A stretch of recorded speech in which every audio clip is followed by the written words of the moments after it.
Hello friends, I am Chevee. Welcome to my shed. How are you today? How are things in your world? How's life? How's living? I really don't have anything that I want to talk about right now at this moment in time. So traditionally when that has happened, I've set myself down in front of the camera and turned it on and see what happens.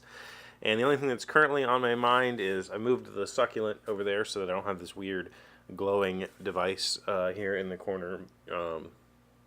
And today was one of those work days where I made a bunch of mistakes and then tried to fix those mistakes and made more mistakes. I don't know how common that is. I guess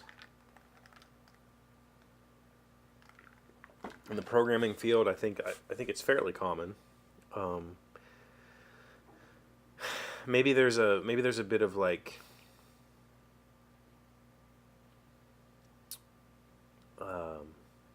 ego involved, and I think with any task. And so I'll tell you exactly what I did, and then we can discuss that. How about that?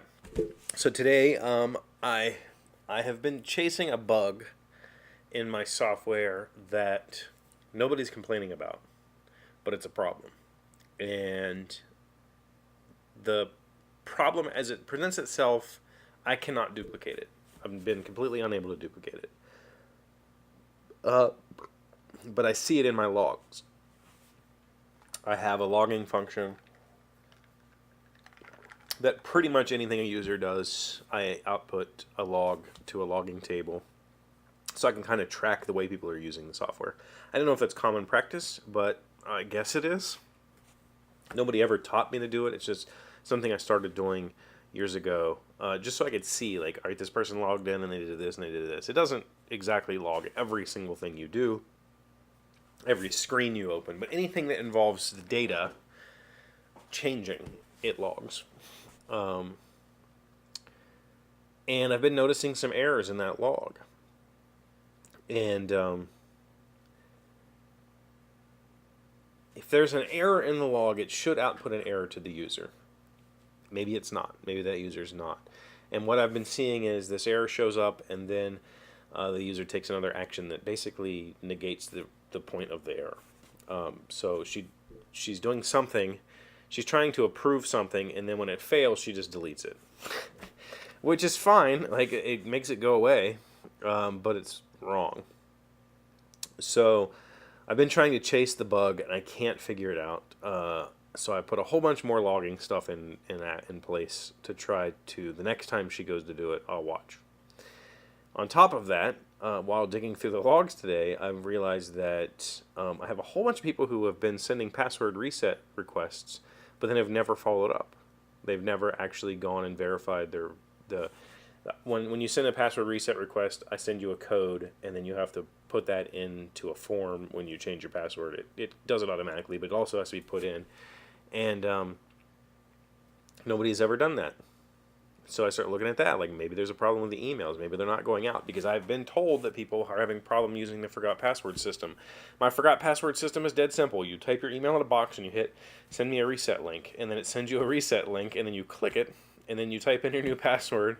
You make sure your email's filled out, and the little token, it gives you a one-time use token, is filled out. It should automatically fill those in for you, but if not, you can fill them in manually, and then hit go, and it resets your password. So I thought, well, maybe the emails are getting spam filtered. So we went and looked at our email logs. Emails were delivered to Office 365. Luckily, we also manage the K-12's Office 365, so we looked at that, and it wasn't that. Ultimately, it was a bug in my logging, So person goes and clicks on that. I had put in a wrong value into one of the, basically I record the user, what county they're with, what school district they're with, and what they did. What school district they're with, I had put the wrong value in there. And so it was just erroring. It was just bombing, essentially. But my logging function doesn't have a way to log that it had a problem. So if it fails, the user never knows. The user doesn't even know that I'm logging their activity. On top of that, if the logging function fails, I have no way of knowing. It doesn't generate any sort of error. So, long story short, I go in and added some, basically just some. If that thing errors out, then it's going to dump some stuff to PHP logs.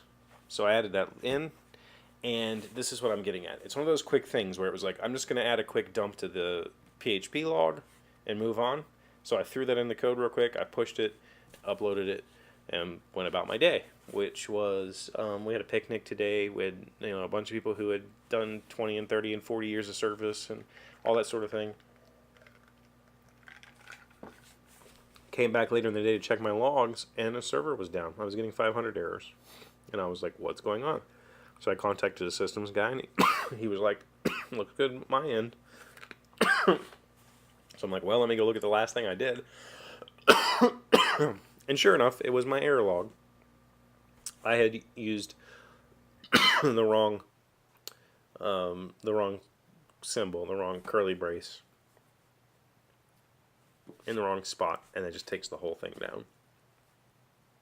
And so I guess it's one of those situations where it's a skill, what I did was so basic that it's ridiculous.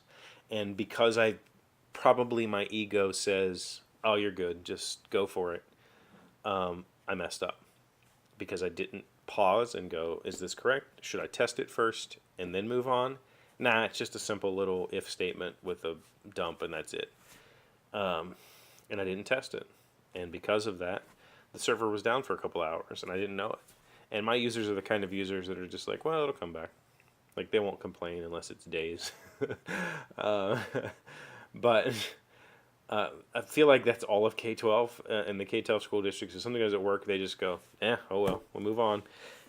So it was my fault, and it was because I had thought that I was doing something so simple that I didn't need to worry about it. I could just do it and move on, and that proved to be my downfall. And I feel like that there's got to be a way to screen yourself for that kind of mentality. When you go, I got this and I'll do it, maybe there's a point where you go, whoa. Maybe you don't have this, and maybe you should think about what you're saying or what you're doing before you go screw something up. And, maybe there is a way. Maybe you can, I don't know, maybe you have a technique for identifying when you are being arrogant. I feel like it was probably it wasn't arrogance in a sense that I'm better than this code that I wrote. It was arrogance in the sense that I'm good, I know what I'm doing, I'll just do it. And that proved to be the problem. So, I don't know. Let me know what you think. Do you have any way of dealing with that sort of mentality other than the obvious, which is never, ever, ever skip testing a piece of code before you go send it? I skipped the test. If I had tested it, I would have known immediately that it was wrong. Shouldn't have done that. Oh well. That was my day. How was yours? Let me know in the comments. I appreciate you being here as always. Thank you for liking and commenting and subscribing and being amazing friends and wonderful people. I appreciate you. I'll see you tomorrow. Hey, Doc, wait! I want to ask you something. Today's random fact comes from softschools.com. How fast does a cassowary run? Cassowaries cannot fly due to a lack of chest bone that supports muscles used for flying. Even though they cannot fly, they are very fast runners.